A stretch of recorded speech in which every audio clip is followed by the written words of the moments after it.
A principios de 1946, en la zona actualmente conocida como Cisjordania, un grupo de adolescentes beduinos cuidaban de sus ovejas y cabras cerca del antiguo asentamiento de Qumran. Para pasar el tiempo, lanzaban piedras que encontraban esparcidas por el terreno desértico irregular. Cuando una de estas piedras es arrojada al lado oscuro de una cueva, los adolescentes se sorprenden al oír un fuerte estruendo que resuena en el interior. Cuando deciden seguir su curiosidad, aunque un poco asustados, descubren una colección de grandes vasijas de barro. Sin darse cuenta en ese momento, estos adolescentes hacen un descubrimiento histórico de gran importancia. Dentro de las vasijas de barro se esconde una serie de pergaminos antiguos. Posteriormente, varios arqueólogos, historiadores y buscadores de tesoros encontraron fragmentos adicionales de rollos en otras 10 cuevas de la zona, lo que elevó el número total de manuscritos encontrados a casi 900. Estos manuscritos se conocieron popularmente como los rollos del Mar Muerto. Curiosamente, entre estos manuscritos se encuentran grandes fragmentos de un misterioso texto religioso no canónico olvidado hace mucho tiempo por la civilización humana, o eso creían. En nuestros días, este texto se conoce como el Libro de Enoc. En su totalidad, el Libro de Enoc consta de 5 libros: el Libro de los Vigilantes, el Libro de las Parábolas, el Libro Astronómico, el Libro de las Visiones Oníricas y las Epístolas de Enoc, que contienen en total alrededor de 100 capítulos. Estos capítulos narran la historia del séptimo patriarca del libro del Génesis, Enoc, padre de Matusalén y abuelo de Noé, el mismo Noé que conocemos de la Biblia. Sin embargo, esta no es la historia bíblica del arca de Noé. De hecho, el libro de Enoc ofrece una perspectiva completamente diferente sobre los acontecimientos que condujeron al gran diluvio de la época de Noé, ya que se trata de una historia totalmente distinta. Narra la historia de los vigilantes, descritos en términos bíblicos como ángeles caídos enviados a la tierra para velar por los humanos en algún momento antiguo e indeterminado del tiempo. Según una de las leyendas más antiguas relacionadas con Enoc, él es el fundador del conocimiento de la astronomía y es responsable de la compilación del calendario solar. Los Ben Elohim, o los hijos de Dios, o dioses, son varios cientos. Se dice que descienden a la tierra en el monte Harmon. Era un lugar sagrado tanto para los cananeos como para los joyas que invadieron sus tierras. En épocas posteriores se construyeron santuarios de los dioses Baal, Zeus, Helios, Pan y la diosa Astarte en sus laderas. Y el término vigilante se usa para describir a aquel que vigila a los que vigilan a los que están despiertos o a los que no están dormidos. Estos nombres reflejan la relación única entre los vigilantes y la raza humana desde la antigüedad. Sin embargo, con el tiempo, abandonaron su papel de observadores y comenzaron a tener contacto sexual con algunos humanos, principalmente mujeres, y empezaron a crear lo que ahora conocemos como híbridos o mestizos. El libro de Enoc habla de los Nefilim, los hijos nacidos de este cruce entre los vigilantes y los humanos. Los Nefilim son descritos como gigantes y salvajes que amenazaban y saqueaban a la humanidad, o dicho de otro modo, gigantes sobrenaturales y devoradores de hombres. Enfurecidos por lo que habían hecho los vigilantes, aquellos descritos en el libro como dioses poderosos, enviaron a los vigilantes a una prisión subterránea en las profundidades de la tierra. Enoc se convirtió en el mediador entre los dioses y los vigilantes encarcelados. Esto provoca aún más la ira de Yahvé, y según la Biblia, la consecuencia de esta mezcla entre los caídos y los mortales lleva a la creación de descendencia mitad angelical, mitad humana. El libro describe los viajes de Enoc entre el cielo y la tierra en su papel de mediador, cómo vuela con ángeles y ve los ríos, las montañas y los confines de la tierra desde lo alto. A pesar de la intervención de Enoc, los dioses deciden que debido a lo que se ha convertido el planeta este y todos sus habitantes deben ser castigados. Por supuesto, el castigo es un gran diluvio. Este diluvio destruye a los Nefilim y deja a los vigilantes en su prisión. Sin embargo, antes de eso, Enoc fue llevado al cielo en un carro de fuego. Este no es el único lugar en el canon bíblico en el que aparecen los Nefilim. Los israelitas visitaron una tierra habitada por Nefilim, que eran tan grandes que hacían que los israelitas parecieran langostas. Por supuesto, muchas cosas en la Biblia se consideran en los tiempos modernos como alegóricas, y esto es más un mito filosófico que un registro histórico. Pero existen pruebas arqueológicas de un gran diluvio en la historia de la Tierra que se menciona en innumerables religiones y tradiciones culturales de todo el mundo. ¿Existieron realmente criaturas como los Nephilim? Mucha gente dice que es solo ficción y que no hay pruebas. Pero ¿qué pasaría si existieran? De hecho, existen numerosas historias sobre gigantes en la historia de la humanidad. El conocido viajero y explorador Marco Polo escribió en una ocasión sobre una raza de gigantes en Zanzíbar que eran tan fuertes que podían cargar tanto como 4 hombres comunes, mientras que los habitantes de la actual Tánger en Marruecos afirmaron en su día que el fundador de su ciudad fue un gigante llamado Anteo. Según un mito irlandés, la llamada Calzada del Gigante, en la costa noreste de Irlanda, una asombrosa formación de 40.000 columnas de roca entrelazadas, fue construida por el gigante irlandés Finn McCaw para cruzar el mar hasta Escocia y luchar contra otro gigante. Además de las leyendas nórdicas, la mitología griega antigua está repleta de historias sobre gigantes. Quizás, si los gigantes existieron realmente como sugieren los registros de innumerables culturas, entonces el libro de Enoch comenzaría a parecer cada vez menos metafórico y alegórico, menos un mito fantástico y más un manuscrito basado en la historia real. La idea de héroes semidivinos nació de antiguos mitos sobre alianzas entre dioses y mortales.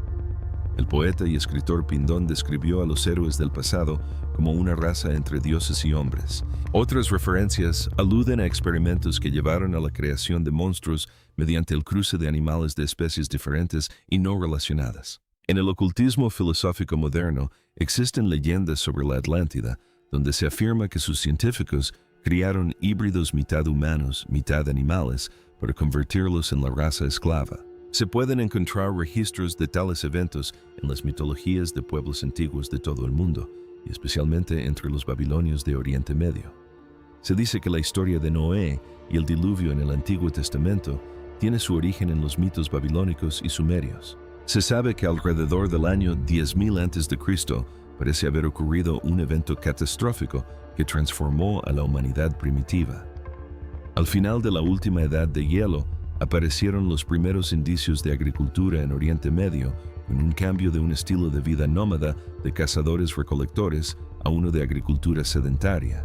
Es interesante observar que durante siglos el libro de Enoch ha sido una parte importante de las tradiciones religiosas cristianas y judías. Muchas de estas sectas religiosas aceptaron el libro como escritura sagrada. Además, algunos incluso sugieren que el libro de Enoch fue la inspiración para el libro del Génesis, debido a sus numerosos paralelismos e historias superpuestas. Por lo tanto, la pregunta que surge es, ¿qué ha sucedido? ¿Por qué el libro de Enoch no forma parte de la Biblia? ¿Y por qué esta pregunta suena tan poco importante hoy en día? Para intentar responderla nos remontaremos a los primeros siglos posteriores a la muerte física de Cristo, lejos de los 39 cánones del Antiguo Testamento y los 27 libros del Nuevo Testamento que hoy conocemos como la Biblia. Originalmente existían numerosos evangelios y textos religiosos que conformaban el amplio espectro de la tradición cristiana.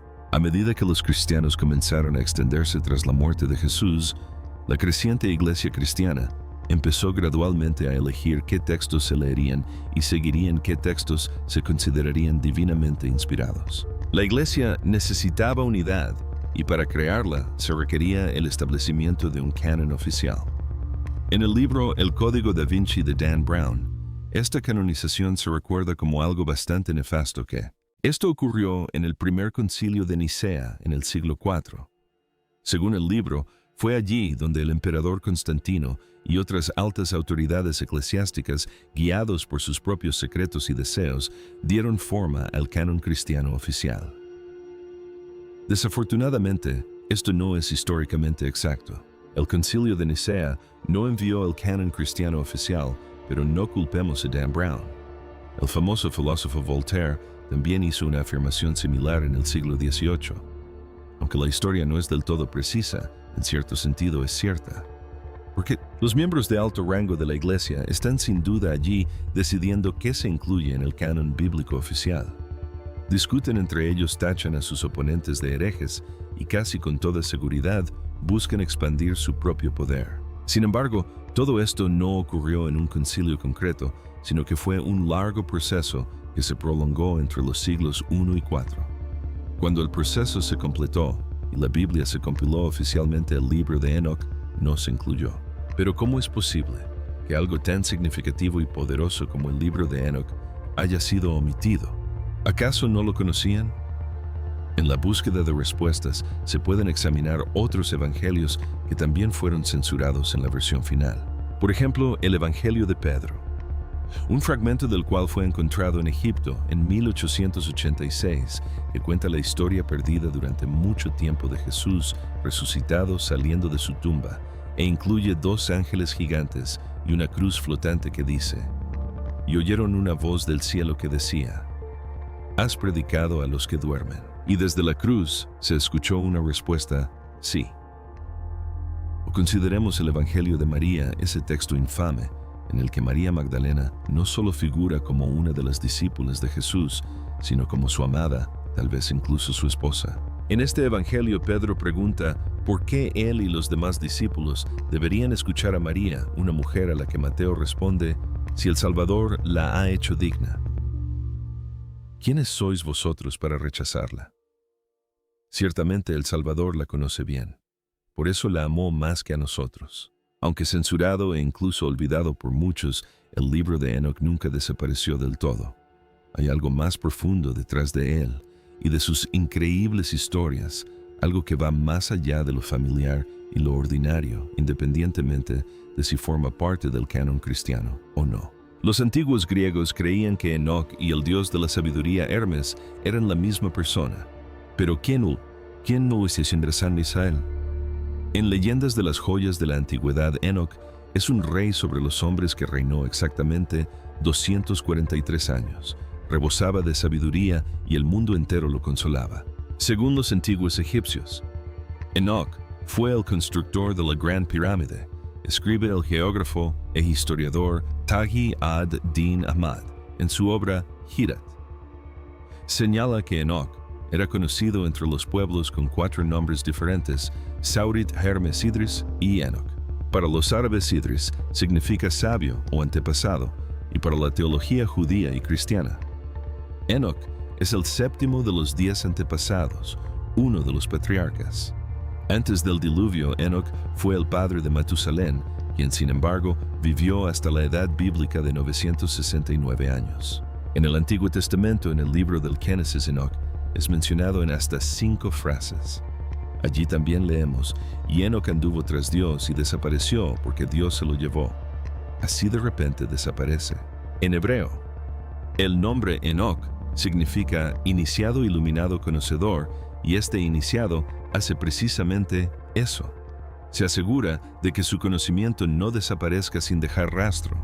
Los ejemplos podrían continuar, por lo que es justo preguntarse por qué Enoc, independientemente de su nombre, sigue apareciendo en las tradiciones de casi todas las civilizaciones antiguas. La respuesta podría encontrarse mucho más atrás que los griegos, los egipcios, o incluso los babilonios, tal vez incluso más allá de la época de la antigua Sumeria. Según los textos sumerios, la tierra fue visitada por un grupo de seres sobrenaturales en algún momento del pasado lejano. En la tradición sumeria, estos visitantes se describen de una manera inquietantemente similar a las descripciones de los vigilantes en el libro de Enoc. Sin embargo, en lugar de vigilantes, los sumerios llaman a estos seres Anunnaki, que literalmente significa aquellos que vinieron de los cielos. Los sumerios los consideraban dioses, y según pensadores modernos como Zecharia Sitchin y Aaron von Däniken, son una antigua raza de seres extraterrestres que vinieron a la Tierra. Curiosamente, los textos sumerios cuentan historias de los Anunnaki, quienes, al igual que los vigilantes, comenzaron a cruzarse con seres humanos. En este proceso se creó una raza híbrida con una especie completamente nueva conocida como los Nephilim. Al igual que los dioses del libro de Enoc, los Anunnaki se enfurecieron por el estado de la tierra y provocaron un gran diluvio. La misma historia contada de una manera ligeramente diferente. Como bien recuerdas y sabes, lo que importa no es la forma, sino el contenido. Tal vez esta sea la única manera de leer los verdaderos códigos de nuestra realidad. Podría ser que el libro de Enoch, así como otras tradiciones relacionadas, simplemente estén reinterpretando la antigua historia sumeria de los Anunnaki, o simplemente con el paso del tiempo, la misma historia se ha ido envolviendo y remodelando hasta llegar al presente. El libro de Enoch no solo está escrito en primera persona, sino que el autor afirma repetidamente su autoría en los textos, como si temiera que los futuros intérpretes fueran tan limitados que no pudieran comprenderlo. En el primer mes del año 365, el primer día del primer mes, yo, Enoch, estaba solo en mi casa cuando se me aparecieron dos hombres enormes como nunca antes había visto en la tierra. Consideremos la revolución agraria que comenzó alrededor del año 10.000 a.C., durante la cual los humanos pasaron de un estilo de vida de caza y supervivencia a la agricultura y el asentamiento.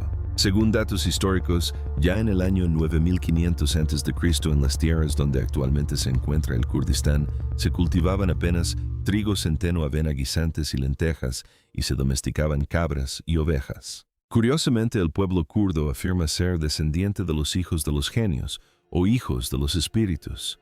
Se trata de una antigua referencia cultural al mestizaje entre los Anunnaki y las mujeres humanas. El antiguo cercano oriente también es conocido como la cuna de la cuna de la civilización. Y las primeras ciudades-estado se encontraron en la región de Mesopotamia. Los primeros habitantes indígenas de la región, los sumerios y los acadios, desarrollaron el primer lenguaje escrito, estudiaron astronomía y crearon bibliotecas. Los babilonios y los asirios los siguieron. En las mitologías de todas estas razas hay historias de cómo los dioses bajaron a la tierra y les enseñaron sus artes y conocimientos. En otro pasaje del libro de Enoch da testimonio del misterio de los relámpagos y los misterios del trueno. Algunos sugieren que este capítulo pretende esclarecer los misterios de la energía y la electricidad. Cuando oímos hablar de energía y electricidad, no podemos evitar mencionar a Nikola Tesla, quien, no lo olvidemos, dijo lo siguiente: si quieres descubrir los secretos del universo, piensa en términos de energía, frecuencia y vibración. Puede sonar ridículo o difícil de creer que historias tan alucinantes como las de los vigilantes, los Anunnaki y los gigantes Nephilim hayan sido olvidadas. Los sumerios las ignoraron o incluso las borraron deliberadamente del panteón de las civilizaciones antiguas. El libro de Enoch, junto con el Evangelio de María y Tomás, también fueron censurados y excluidos del canon bíblico. Sin embargo, dada la forma en que estas historias cambian fundamentalmente nuestra comprensión de la historia humana al presentar una perspectiva nueva o antigua, bien olvidada sobre quiénes somos realmente, su exclusión tal vez no sea ninguna sorpresa, pero estas historias no han sido borradas por completo. Si analizamos una de las historias más famosas conocidas por la humanidad, la de Adán y Eva y el Jardín del Edén, si leemos el texto no literalmente ni filosóficamente, sino como una alegoría metafóricamente. Dios crea a Adán para que vele por la tierra del mismo modo que los dioses envían a los vigilantes para hacerlo en el libro de Enoch. De la costilla de Adán. Dios creó a Eva. Adán y Eva se reprodujeron representando el cruce entre los vigilantes y las mujeres humanas. Se decía que Adán y Eva podían comer lo que quisieran en el jardín del Edén, excepto el fruto del árbol del conocimiento. Por supuesto, prueban el fruto prohibido del árbol del conocimiento, que simboliza a los vigilantes que traen tecnología y conocimiento avanzados a los seres humanos que tal vez no hayan sido lo suficientemente desarrollados mentalmente como para manejarlos por sí mismos. Se dice que cuando ambos prueban el fruto prohibido del árbol del conocimiento del bien y del mal en el jardín del cielo, toman conciencia el uno del otro. Su primera constatación es que sus vestimentas físicas de carne están al descubierto. Se apresuran a cubrirse los genitales porque han comprendido el llamado poder de la serpiente o kundalini, que puede ser educado a través del coito y los actos sexuales no reproductivos. Lo prueban del árbol de la vida, que inicia el ciclo de nacimiento, vida, muerte y renacimiento, y de las almas humanas que se encarnan en forma física. Al leer la historia de Adán y Eva de esta manera, es fácil ver los paralelismos entre la historia en sí, el libro de Enoch y otros escritos antiguos. Y tal vez ese era precisamente el objetivo. Quizás quienes escribieron la historia de Adán y Eva simplemente reinterpretaron las historias del libro de Enoch a su manera, reinterpretando la historia sumeria de los Anunnaki, como tantas otras religiones y culturas, insertando alegóricamente esta importante parte de la historia humana en su propio canon religioso, para que estos registros antiguos pudieran seguir existiendo a través del tiempo, y aunque de una forma diferente, nos recordaran nuestra historia, para que algún día recordemos la nuestra no por el camino humano, sino por el linaje cósmico humano. ¿Qué es la historia de la humanidad? ¿Es lo que conocemos por los libros de historia oficiales, o es algo más profundo, algo más increíble, algo olvidado? Quizás las respuestas han estado frente a nuestros ojos todo este tiempo. Nos inclinamos ante ustedes y les agradecemos su atención. Hasta la próxima.